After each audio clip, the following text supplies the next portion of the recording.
تیسرے نمبر پہ اللہ نے حکم دیا، دیکھو اسلام دو قسم کے ریلیشن کا نام ہے. مجھے ایک بات بتاؤ، آپ تو ماشاءاللہ یونیورسٹی میں پڑھتے ہیں، آپ نے کچھ مخلوقات ایسی دیکھی ہوں گی جن کی لائف انڈیویجول گزرتی ہے. ایسے مخلوق دیکھی ہے نا آپ نے، وہ خاندان اور پریوار کی شکل میں نہیں رہتے، دیکھے ہیں نا ایسے. مثال کے طور پر گدھا، گدھے کا خاندان ہوتا ہے؟ نہیں ہوتا نا. گدھا پریوار بنا کے رہتا ہے، خاندان بنا کے رہتا ہے، فیملی کے تحت رہتا ہے یا وداؤٹ فیملی رہتا ہے؟ تبھی تو گدھا ہے. اچھا مجھے کسی نے بتایا کہ بنگلہ دیش میں گدھے ہیں ہی نہیں، ایسا ہی ہے یا نہیں ہوتا؟ ماشاءاللہ تھوڑے بہت ہوتے ہیں. تو ہمارے پاس ہیں، ہم ایکسپورٹ کر دیتے ہیں. اگر آپ کو چاہیے ہمارے پاس، میں یہ تو نہیں کہوں گا بہت ہیں لیکن بہرحال ہیں. خیر، تو دو قسم کی مخلوق اللہ نے پیدا کی ہے. کچھ ایسی مخلوق ہوتی ہے جو انڈیویجول لائف گزارتے ہیں، وہ انڈیویجولزم پہ بلیو کرتے ہیں. جیسے گدھا، کتنا اچھا بلیو ہے گدھے کا، اکیلا زندگی گزارے گا. اس کا گدھی کے ساتھ بس ایک فزیکل ریلیشن ہوتا ہے، اور کوئی فیملی، پریوار، خاندان، باپ دادا، چاچا، نانا، پھپھو، خالہ، بھتیجا، بھانجا، ایسا کوئی سسٹم کم از کم میری نالج میں گدھے گھوڑوں کا بولو نہیں ہے. لیکن کچھ جانور ہم دیکھتے ہیں، جانوروں میں ہی وہ فیملی کی صورت میں رہتے ہیں، وہ ایک جوائنٹ کمیونٹی کی صورت میں رہتے ہیں. چیونٹیوں کو دیکھ لیں آپ، کبوتر کو دیکھ لیں آپ، پیر بنا کے رہتے ہیں وہ. تو کون سی لائف زیادہ بہتر ہے؟ دیکھنے میں اٹریکٹ کون سی لائف زیادہ کرتی ہے؟ Family life. اس لیے اسلام نے انسانوں کے لیے جس لائف کی سلیکشن کی وہ گدھے گھوڑوں والی لائف نہیں، اسلام نے انسانوں کے لیے جس لائف کو سلیکٹ کیا وہ فیملی والی لائف ہے. اب یہ بات ہم لے کے پوری دنیا میں گھوم رہے ہیں، پوری دنیا کو سمجھا رہے ہیں، لیکن لوگ کہتے ہیں سائنس میں تو ایسا کچھ بھی نہیں لکھا ہوا، سائنس میں تو ایسا کچھ بھی نہیں لکھا ہوا. بھائی جو باتیں بالکل واضح ہوتی ہیں اس کو سائنس میں لکھنے کی ضرورت، 2 اور 2 4. اگر سائنس میں نہیں بھی لکھا ہوا ہوتا تو بھی 2 اور 2 4 ہی ہوتے وہ، بلکہ لکھا ہی اس لیے کہ 2 اور 2 کو کیلکولیٹ کر کے دیکھا تو 4 جواب آ رہا، تو انہوں نے لکھ لیا. تو انسان فیملی کی شکل میں رہتا ہے. اگر یہ بات سائنس میں نہیں لکھی ہوئی ہے تو میری طرف سے آپ اب لکھ لیں، یہ تو کامن سینس کی بات ہے. اب مجھے ایک بات بتاؤ، نیچر کا کوئی آلٹرنیٹ ہوتا ہے؟ سائنس کی وجہ سے، سائنسی تھیوری یا نظریات کی وجہ سے نیچر چینج ہو سکتی ہے؟ کبھی بھی چینج نہیں ہو سکتی. انسان کی جو نیچر ہے وہ انڈیویجولزم نہیں ہے کہ انفرادی زندگی گزارے. انسان کو جیسے پینے کے لیے پانی چاہیے اور سانس لینے کے لیے آکسیجن چاہیے، ایسے ہی انسان کو صحت مند لائف گزارنے کے لیے ریلیشن چاہیے. جنگل میں تھوڑی پیدا ہوئے اکیلے بڑے ہو جائیں گے ہم. اور ریلیشن کی 2 قسمیں ہیں. پھر ایک ریلیشن وہ ہوتا ہے جو گاڈ یعنی خدا اور اللہ کی طرف سے سلیکٹڈ ہوتا ہے، جس کو بلڈ ریلیشن کہا جاتا ہے. وہ ریلیشن میں نے اور آپ نے نہیں بنایا ہوتا، وہ ہماری مرضی کے بغیر کس نے بنایا ہے؟ اللہ نے بنایا ہے. اور ایک ریلیشن وہ ہوتا ہے جو میرے اور آپ کا سلیکٹڈ، ہم خود اس ریلیشن کو سلیکٹ کرتے ہیں. جیسے آپ نے جمشید کو اپنا دوست بنا لیا، غفار کو اپنا فرینڈ بنا لیا. یہ ریلیشن کون سا ہے؟ سلیکٹڈ. سمجھ میں آ رہی بات کہ نہیں آ رہی؟ پھر اس ریلیشن جس میں آپ سلیکٹ کرتے ہیں ریلیشن، اس کی بھی 2 قسمیں. ایک وہ ریلیشن ہے جو آپ نے سلیکٹ کیا اور اللہ نے اس کو آپ کی سلیکشن کی وجہ سے بلڈ ریلیشن قرار دے دیا، اس کو مان لیا کہ یہ بھی آج سے کیا ہے. ابھی تک آپ کو میں نے 100 نمبر دیے تھے، فل ان دا بلینکس کی وجہ سے 1 نمبر کٹ گیا آپ کا. دوبارہ سے آسان الفاظ میں سمجھاتا ہوں. ایک تو یہ بات، ریلیشن کے بغیر آپ زندہ نہیں رہ سکتے، رہو گے تو ڈپریشن میں جاؤ گے. تبھی آپ دیکھ لو انگریزوں میں، غیر مسلموں میں ریلیشن ختم تو ریلیشن کا آلٹرنیٹ انہوں نے کیا نکالا؟ انسانوں سے ریلیشن ختم ہوا تو انسانوں کے ریلیشن کا آلٹرنیٹ کتے نکال لیے انہوں نے. انگریز بھی اکیلا زندگی نہیں گزارتا, اس نے ماں کو گھر سے نکالا, باپ کو گھر سے نکالا, بیوی کو سوسائٹی سے نکالا, تو ریلیشن تو انہی سے بنتا ہے.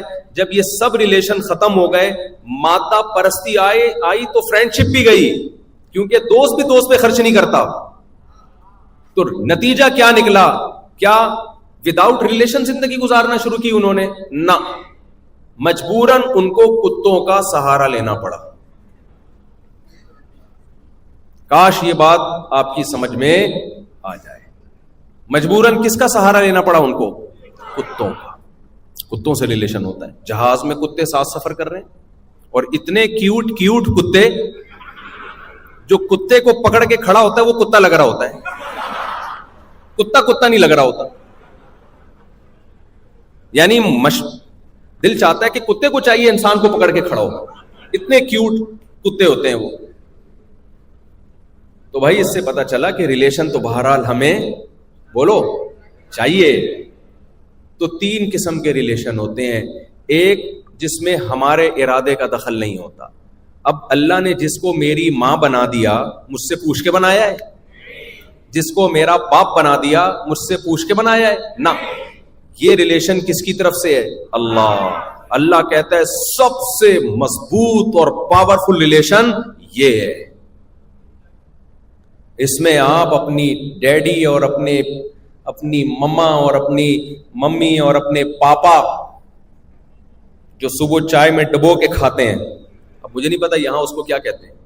ہم لوگ جو چیز صبح چائے میں ڈبو کے کھاتے ہیں اس کو پاپا کہتے ہیں, اور ابا کو بھی کیا کہتے ہیں؟ پاپا. تبھی ان کو بھی ڈبو کے کھا جاتے ہیں. جب بوڑھے ہوتے ہیں نا وہ, ان کو بھی کیا کرتے ہیں؟ ڈبو کے کھا جاتے ہیں. تو ڈیڈی, امی, ابو, یہ ریلیشن میرے اور آپ کی سلیکشن نہیں ہے. یہ کس کی سلیکشن ہے؟ اللہ کی. تو اس سلیکشن پہ فخر کیا کرو. ایک نوجوان مجھے ملا, کہتے کاش میں کسی اور کے گھر میں پیدا ہوتا. میں نے کہا میرے ابا ایسے, میرے ابا. میں نے کہا بھائی اللہ نے پیدا کیا ہے تو اپنی ماں اور اپنے باپ پہ فخر کرو. تو عزم کرو ہم اپنے اماں ابا سے ریلیشن کو کبھی بھی ختم نہیں ہونے دیں گے. اور اللہ کی نظر میں اللہ کے بعد سب سے بڑا ریلیشن یہ. پھر بہن بھائی کا ریلیشن, یہ بھی ہماری سلیکشن نہیں ہے. یہ کس کی سلیکشن ہے؟ اللہ نے جس کو آپ کا بھائی بنا دیا, اللہ نے بنا دیا. جیسا میں ایسا ہو, آپ کو گزارا چلانا ہے اس کے ساتھ.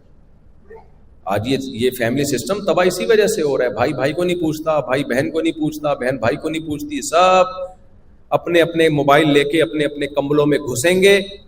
شام کو کوئی سلام, جیسے پہلے ہمارے کلچر میں تھا, سوسائٹی میں تھا, بچہ جاب سے آیا پہلے ابا کو سلام کرے گا, اماں سے آشیرواد لے گا, اس کے بعد بھائی, بڑے بھائی جان, چھوٹے بھائی جان, سسٹر سے جا کے خیریت. نہ آیا اور کمرے میں گھس کے موبائل نکال کے شروع.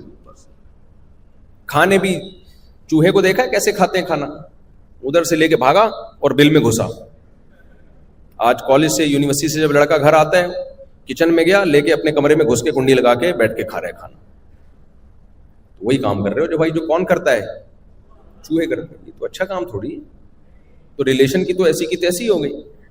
دوسرا ریلیشن وہ ہوتا ہے اسی طرح خالہ, چچا, یہ ریلیشن اللہ کے بنائے ہوئے ہیں. نبی صلی اللہ علیہ وسلم نے فرمایا الخالۃ بمنزلۃ الام, خالہ بھی دوسرے درجے میں حدیث کا مفہوم ہے ماں کی طرح ہی ہے. آج ہم گوروں کو دیکھ دیکھ کے, مغربی دنیا کو دیکھ دیکھ کے یہ سارے ریلیشن ہمارے ختم ہو رہے ہیں. دوسرا ریلیشن وہ ہوتا ہے جو آپ کی سلیکشن ہو. کس کی سلیکشن ہو؟ یہ اللہ نے آپ پہ مسلط نہیں کیا. ابا آپ اپنی مرضی سے چینج نہیں کر سکتے, اماں اپنی مرضی سے چینجیبل نہیں ہے, یہ بھائی چینجیبل نہیں ہے. یہ کہہ رہے ہیں بیوی دل بہت فاسٹ ہے, ان کی اسپیڈ بہت تیز ہے بھائی. تو دوسرا ریلیشن وہ ہوتا ہے جو ہماری سلیکشن ہو. کس کی سلیکشن ہو؟ پھر اس کی بھی 2 قسمیں ہیں. اللہ کہتے ہیں چاہو تو بلڈ ریلیشن بنا لو, چاہو تو ویسے ہی دوستی رکھ لو. دوستی رکھنے کی آپ کو عورت سے اجازت نہیں, اس کو صرف بیوی بنا سکتے ہو, اس کے علاوہ کچھ بھی نہیں بنا سکتے بس. تو دوست سے ریلیشن, پڑوسی سے ریلیشن، آپ نے کسی کے پڑوس میں گھر لے لیا تو وہ آپ کا پڑوسی بن گیا، اس سے بھی آپ کا ریلیشن قائم ہو گیا کہ نہیں ہو گیا؟ آفس میں آپ کا کوئی کولیگ ہے، اس سے بھی ایک ریلیشن ہے. آپ جہاز میں، ٹرین میں، بس میں سفر کر رہے ہیں، آپ کے ساتھ کوئی بیٹھا ہوا ہے، اس سے بھی آپ کا ریلیشن. اللہ نے فرمایا والجار ذی القربى والجار الجنوب والصاحب بالجنب وابن السبیل، کسی سے کسی بھی قسم کا تمہارا ریلیشن ہو تو اس سے تم نے اچھا سلوک کرنا ہے، چاہے تھوڑی دیر کا ریلیشن ہو. قرآن میں ایک ایک کا اللہ نے تذکرہ کیا ہے. اور ایک ریلیشن وہ ہوتا ہے، اچھا یہ آپ کے بلڈ ریلیشن نہیں بن جاتے کہ جہاز میں آپ کے ساتھ کوئی غفار بھائی آ کے بیٹھے، اچھی گپ شپ ہو رہی ہے، اور سنائیں سب سیٹ چل رہا ہے، آپ کہاں جا رہے ہیں؟ تو میں وہاں جا رہا ہوں، میں بھی وہاں جا رہا ہوں، وغیرہ وغیرہ.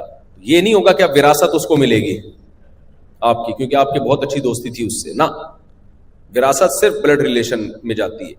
تیسری ریلیشن کی وہ قسم ہے کہ آپ نے نکاح کر کے ایک صاحب کو اپنا فادر ان لا بنا لیا، اس کی بیٹی کو اپنی وائف بنا لیا. یہ بھی بلڈ ریلیشن ہے نہیں، لیکن اللہ نے اس کو بلڈ ریلیشن ہی قرار دے دیا. تبھی اپنی وائف کی ماں سے، مدر سے قیامت تک آپ نکاح نہیں کر سکتے. اگر ان کی بیٹی آپ کی وائف نہ بنتی تو آپ نکاح کر سکتے تھے، کیا خیال ہے؟ لیکن ان کی بیٹی آپ کی وائف بن گئی، اب علیحدگی بھی ہوگی، آپ اس کی ماں سے کبھی بھی نکاح نہیں کر سکتے. تو اللہ نے اس کی اماں کو آپ کی اماں جیسا بنا دیا. کیا خیال ہے بھائی؟ یہ کس نے حکم دیا ہمیں؟ اللہ نے. یہ والا ریلیشن بھی قرآن میں ذکر ہے. خلق من الماء بشرا فجعله نسبا وصهرا. اللہ کہتے ہیں میں نے انسان کو ایک پانی سے بنایا اور اسے ددیال ننیال والا خاندان اور سسرال والا خاندان میں نے دے دیا. سسرال کو آج کل میں پیار سے سسرائیل کہتا ہوں. سسرال سمجھتے ہو نا، ان لاز. تو سسرال کو آج کل میں کیا کہتا ہوں؟ سسرائیل، کیونکہ سسرالیوں میں تھوڑا سا اسرائیلیوں کا ٹچ،